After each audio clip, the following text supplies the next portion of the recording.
welcome to my podcast. Welcome to this community. Welcome to this channel. Like, it's weird because my brain just go to channel because I watch a lot of YouTube and that's what people say. But welcome. It's so nice to be back. And again, a lot of the audios that you're listening to currently are stuff that I recorded late last year or early this year. So when I say it's good to to be back, I have not been recording in a while, and I've been fasting for religious reasons, and my fasting ended yesterday. 21 days. Oh my Lord, I cannot remember going through such an experience. The last time I sincerely fasted was as a kid when we were in Africa, because I just never fasted like this, and it's such a relaxing and humbling experience, especially as a Christian girl and everything. I've learned so much about faith. I've learned so much about prayer. I've learned so much about, like, I think I just, if you've listened to a couple of episodes about Christianity in Congolese culture and why I left the church, you will kind of see why this was a big deal for me. But yeah, like, I have an episode coming up on spirituality, and hopefully you're gonna listen to this podcast after that podcast so that you can, so you can kind of sense what I've been dealing with spiritually. But it has been a humbling experience. It ended yesterday. I feel energized. I feel good. I feel at peace, which is unheard of for me because I'm always stressing. I'm always, overthinking. So it's good to be happy and not really have to worry about things. I miss recording, and I was looking at my notes, because I told you guys I put up titles of topics that I want to talk about, but I don't really write a script. And if you've been listening to this since day one, you can see that most of the time I am thinking as I'm speaking, so you kind of go through the process of what I'm saying. So I was looking at my topics, and none of them sounded non-depressing. They were all heavy topics, and I had to kind of like see which one will make me less depressed. And listen, as somebody who studied politics, I'm depressed all the time. But yeah, so I was trying to find something that would be less depressing to talk about today. And so I decided to talk about CAF, the Conference of African Football. I think that's the acronym, right? I hope that's the acronym. The Confederation, is it a confederation? Yeah, it's Confederation of African Football. Yeah, of African Football. Yeah.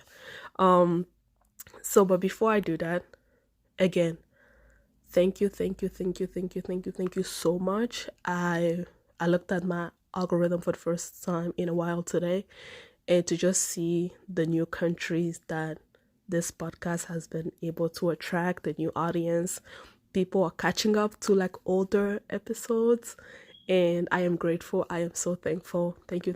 Like, there's people listening from Finland, Germany, Austria, the other one, Iceland. Thank you for being here. Thank you for joining this community. Please follow. I think I never say this, and I don't know if I should or if I shouldn't, because I feel like every content creator say it, and I'm always the type of person who's grateful for what I get. So, and I think it's the African in me as well, because like asking people to do something that they may or may not want to do kind of like feels, weird. So to ask you to like, like, press follow, add me as your favorite podcast, and as you can see, I'm even uncomfortable saying it out loud. But yeah, please, like, I enjoy this, and please leave comments. I read one comment the other day from a Congolese of a Congolese descent, and how he was grateful that there was a podcast that was, was based in growing up Congolese. So if you are Congolese national, please comment, tell me about your experience. Can you relate to what I'm talking about? If you're not a Congolese national, please tell me about your culture, because again, I'm a multicultural kid. I love learning about other cultures, and since I have people from countries that I never even imagined I would have, please tell me something, a cultural stuff about your family or cultural stuff about your country. Please, please, please. So comment, please. I want this to be very engaging. My target is to have 1,000 plus by June, but by the rate that we're going, we might, surpass that very soon. So I am super excited. Thank you for being here. And also I have a travel blog that is also doing fantastic. Thank you for checking it out. Again, the countries that keeps popping up in my algorithm are like I can't believe it. So again, I'm humble. So let's get into the topic. Let's talk about CAF, right? This CAF was special. And I'm not just saying that because I'm Congolese and the Congo did well, okay? This CAF was special for me specifically because it was a beautiful representation of how diaspora kids relate to their native land, right? A lot of the players in these national teams were kids who were born in Europe, were kids who maybe went to the Congo once with their parents, or Nigeria or Cote d'Ivoire or whatever country, but like they primarily reside in the West, and they were going to their native land, right?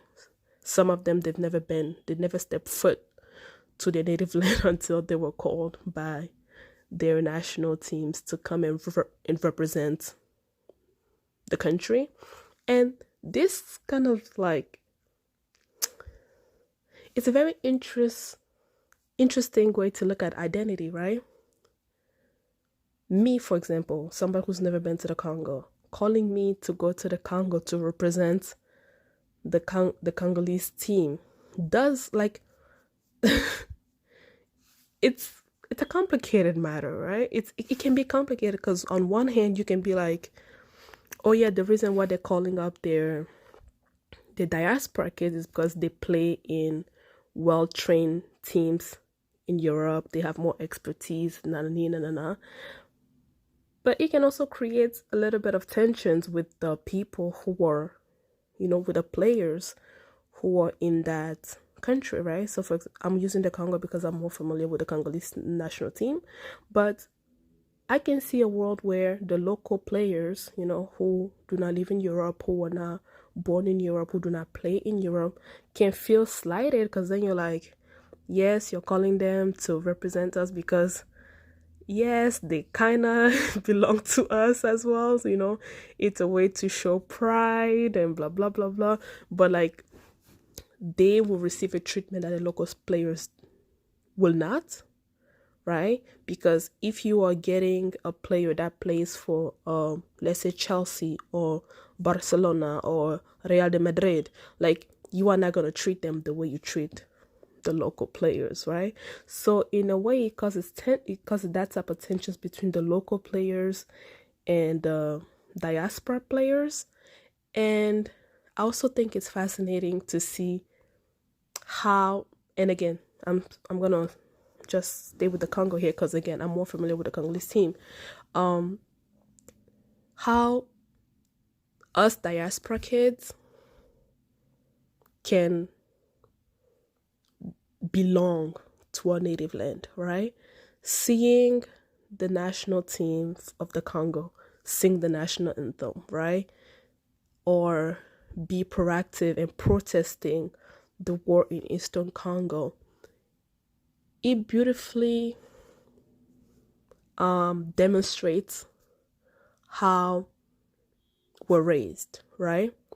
I don't know a Congolese kid who was raised, not who, who was raised by, but who was raised with a Congolese parent who does not know anything about the Congo, or who does not know how to speak Lingala, who does not know the music. I do not know one person.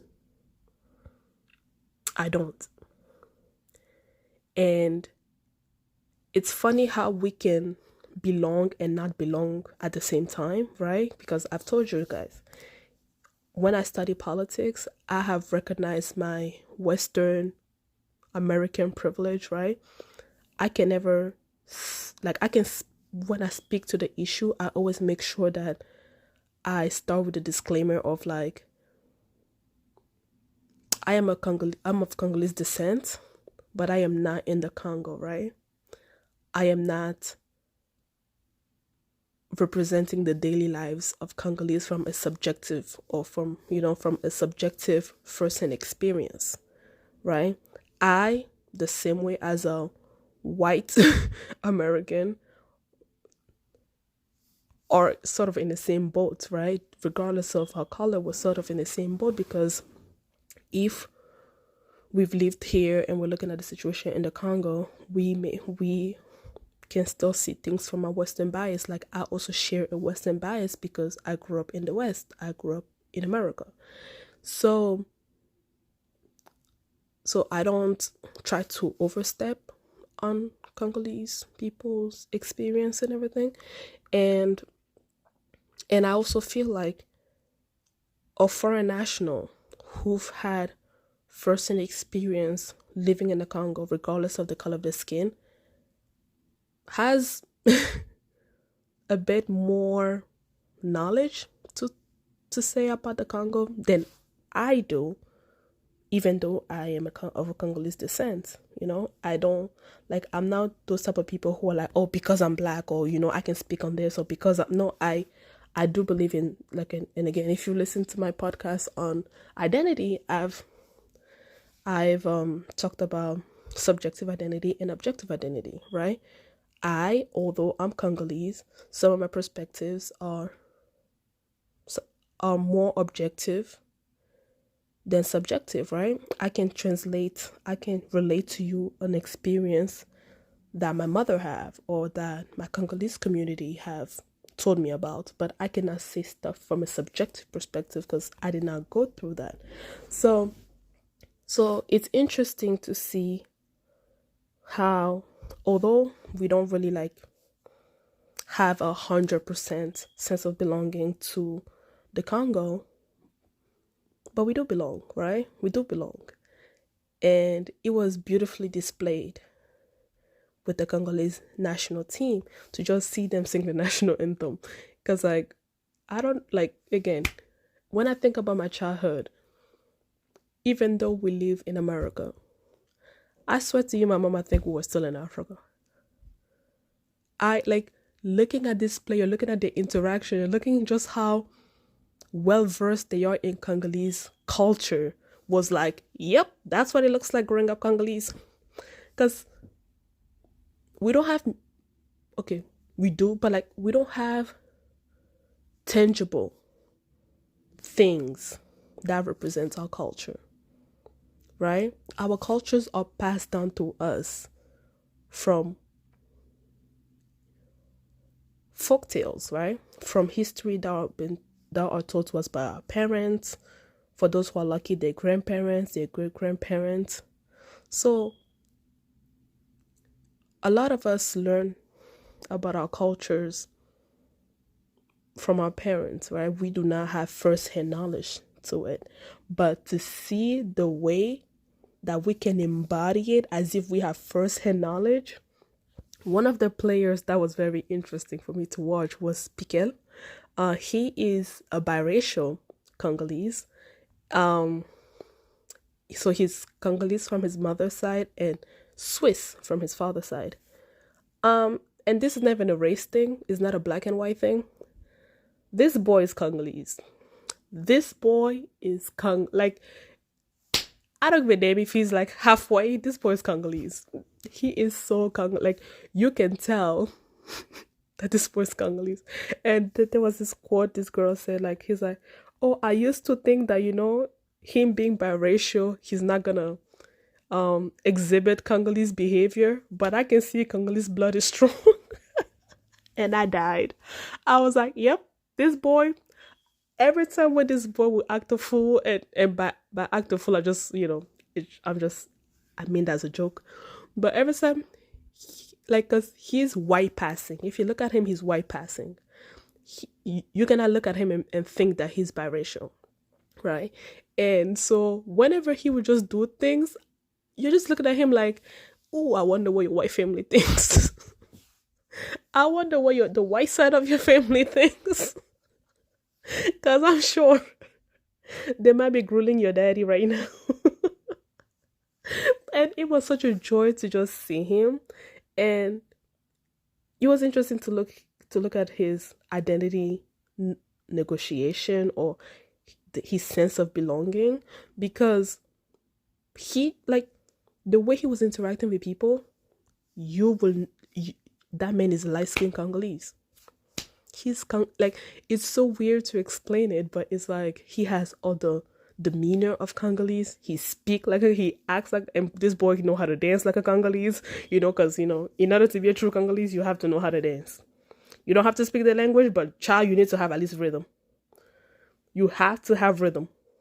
If you cannot have rhythm, we kick you out of the tribe. I don't care if you don't speak the language. The ancestor has to bless you with rhythm. They have to. That's how you get your stamp of approval in the Congolese community. But yeah, so seeing the players, seeing how they interact, and seeing how active they were in the turmoil that is happening in Eastern Congo, which is something that is on my list to talk about. I will talk about that.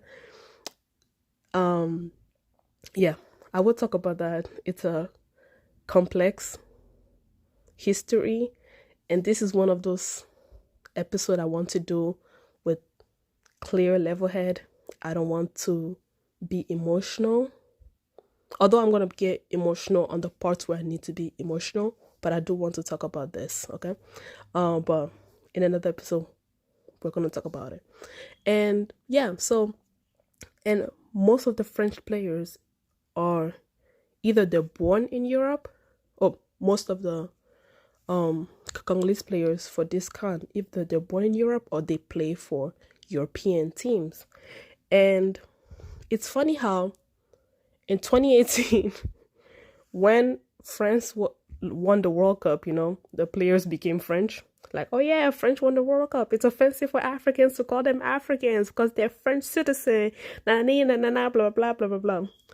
And I think we took a page from European teams, because now we made them Congolese players, right? It's funny how when France lost the World Cup, we did not claim those players as African anymore. We were like, oh yeah, they lost. That's a French team. French lost the World Cup. When they won, Africa won the World Cup. When they lost, French lost the World Cup. You see the double-edged sword that we play with diaspora kids. But yeah, but one thing that we did, right, is I just love how the community embraced them. It felt good to be embraced, right? I feel this every single day with even my family who still is in Africa. Mind you, I've never met them. They only know what I look like in pictures. I only know what they look like in pictures. And because of WhatsApp now, we can video chat and everything. Although they see me as an American, primarily, they also see me as a child of Congo, right? And so it was beautiful to see how the community embraced them. Now, as a diaspora kid, not only did I just enjoy seeing the interactions between diaspora kids and with representing the entire country, right? Because it's not because our parents left and we are not currently living in our native lands that we don't have a sense of belonging to them, because the way our parents raise us, these fools did not leave Africa. Like the way the parents raise us, like you still think that we are in the Congo, right? So I just love to see that interaction. And this CAF was special, not just for individual countries, but it was special for the whole Africa. If you listen to my episode on Africa and football identity, I think it was labeled Football and African Identity. When I made that episode, I did not watch a FIFA documentary that is on Netflix. So, and if you hear that episode, I am mumbling. I don't know if you can hear me clearly because I was very sick, but I was just so excited to record something that I just, recorded it. And the reason why I left it to be published is because I just wanted you to kind of get the raw thought process that I had, right? And I hope that I was able to convey the importance of football in African identity. And when I made that episode, I was just talking about my childhood, right? I was just talking about the feeling. I couldn't describe the feeling to you perfectly because there was just something about football and African identity that has just become so ingrained in our public image, right? And then I watched the documentary on Netflix, and then there was this part of the documentary where they talked about Splatter, the guy who used to be the president of FIFA, how he used football as a development tool in Africa, Latin America, and so on. And when the guy talked about that aspect, I was like, this is what I was talking about. This is what I was trying to convey, right? The reason football feels like our tool to prove to the world that we exist, that we have talents, we have skills, is because it was designed that way, right?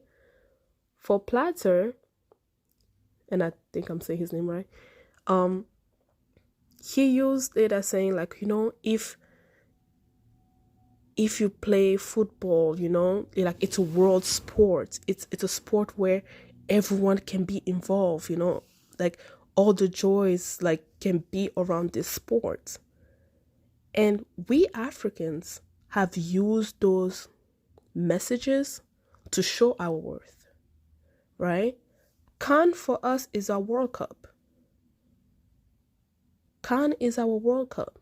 Not many of us get to make it to the World Cup. And please don't go Google Congo history with the World Cup. Please don't. Please. I told you we are prideful people.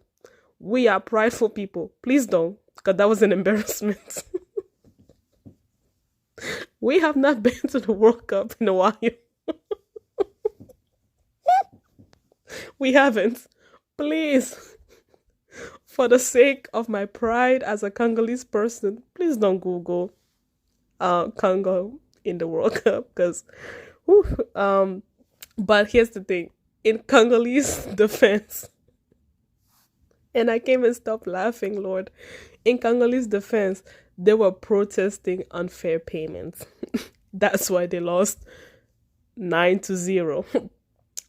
And like I said, don't Google it. I already gave you the score, so you don't need to Google it, okay? So, shut up. They were protesting.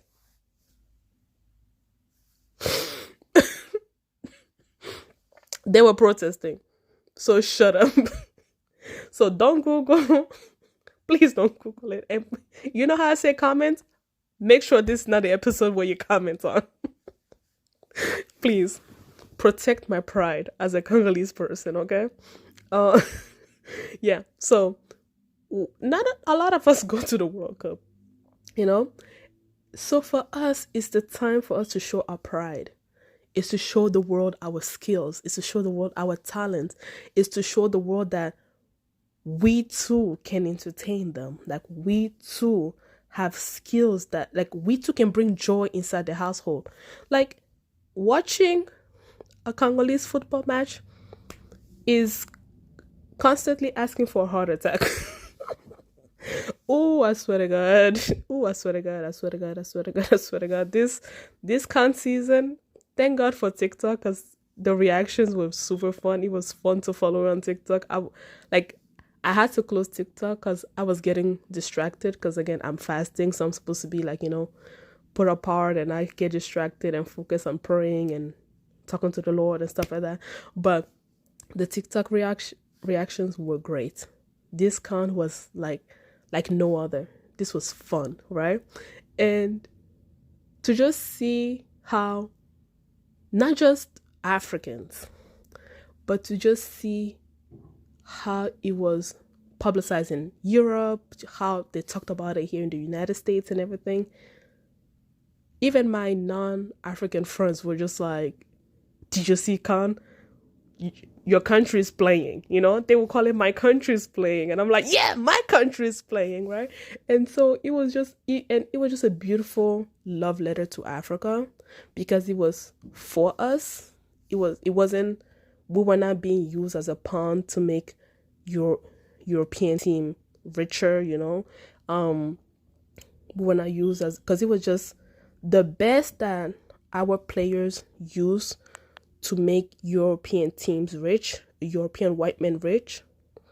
We use that to show that on the continent of Africa we have talent. And then my friend was like, how come your coaches are white? How come European teams are black? You answer that, then I'll answer you. And speaking of our coach, Seba. First of all, his name is Sebastien, according to French people. But we are going to do what France did to us, what the white people did to us when they came to Africa. They changed our names.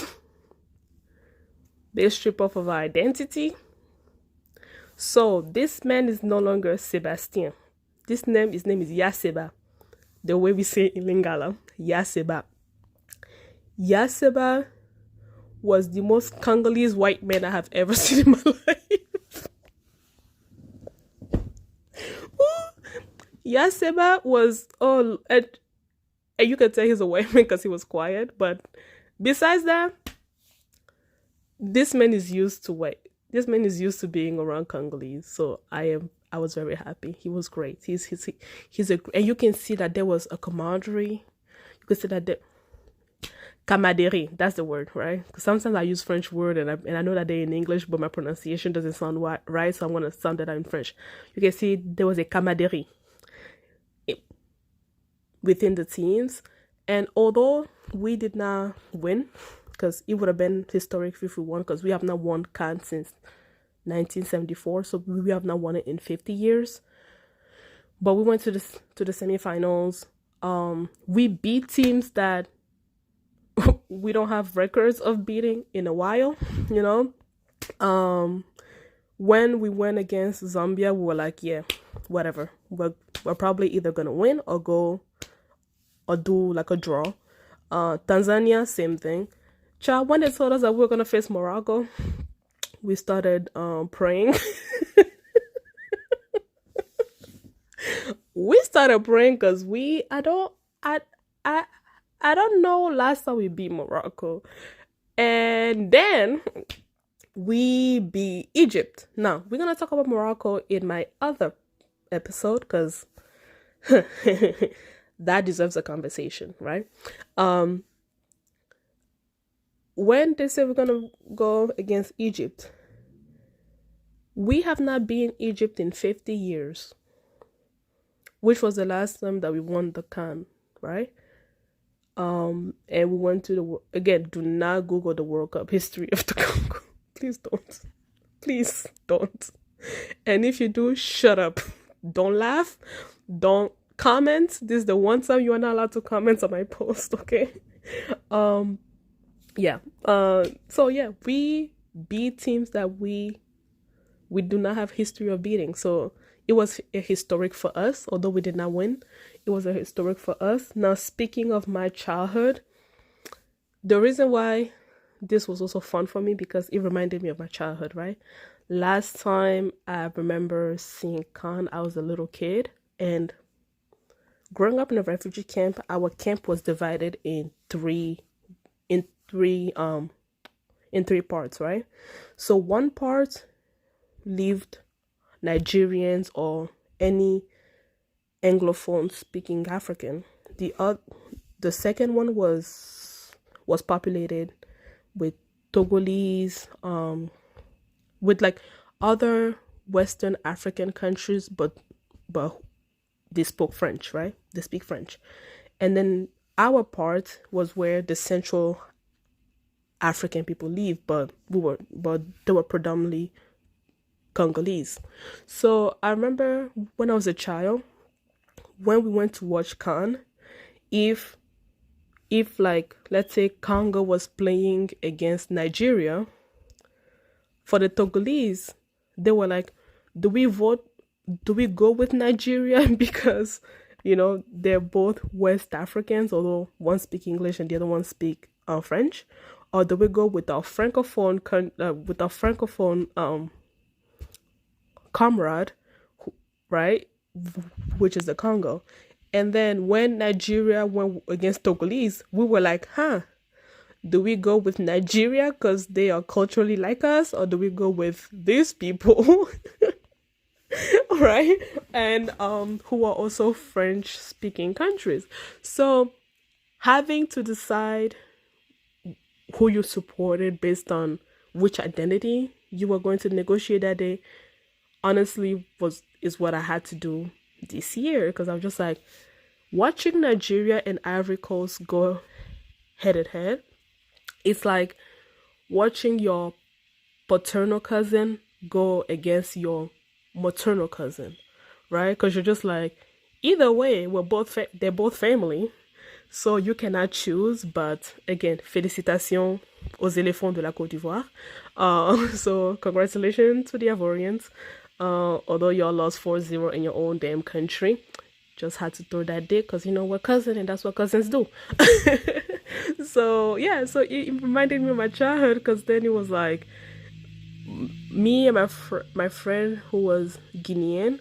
When Khan started, we were not really hopeful for neither of our country, but then we had to face each other, and we were like, are we still gonna be friends after Khan? Right? We're still friends, thank God. Like when the Morocco debacle happened against the Congo, this how you know football is ingrained in us. I was so mad. Like, there was this Moroccan guy who was trying to talk to me. I did not text him back for 3 days. I was like, you know what, you Moroccan, so I don't want to speak to you. But all joke aside, we're talking, we're fun, we're good and everything. But it's just interesting to see the power of football, especially African football, because Congolese people are notorious to burning houses when the team lose. Like, Congolese supporters are like Philadelphia supporters, right? The Philly football supporters, right? So we will love you if you win. Whew, we will hate you if you lose. But I'm glad that although we did not win, the players received a welcoming reception when they came to the Congo, because they did a fantastic job all around. I don't know any other country who have this type of relationship with the diaspora community. Like, I don't, because again, I'm only labeling us as diaspora because we're not in the Congo, but we're so Congolese that our house are just mini Congo. They're just Congo away from Congo, basically. But yeah. So guys, thank you for listening to this episode. I hope you laughed, and I hope I was able to recap this in a well thought out monologue. Thank you. And again, please don't Google our records at the World Cup. I already gave you the score. We lost badly. So please don't Google it ever. But it was funny that when that team lost, that 9-0, the coach didn't even come back to the Congo. He went back to his native country. he went back to his native country because, and again, to give you context, Mobutu was president. So this man didn't even risk coming back to the Congo. He remembered he wasn't that Congolese, that he was white, so he went back to Yugoslavia. Alright guys, I'm done giving you some football history. Bye! See you on another episode.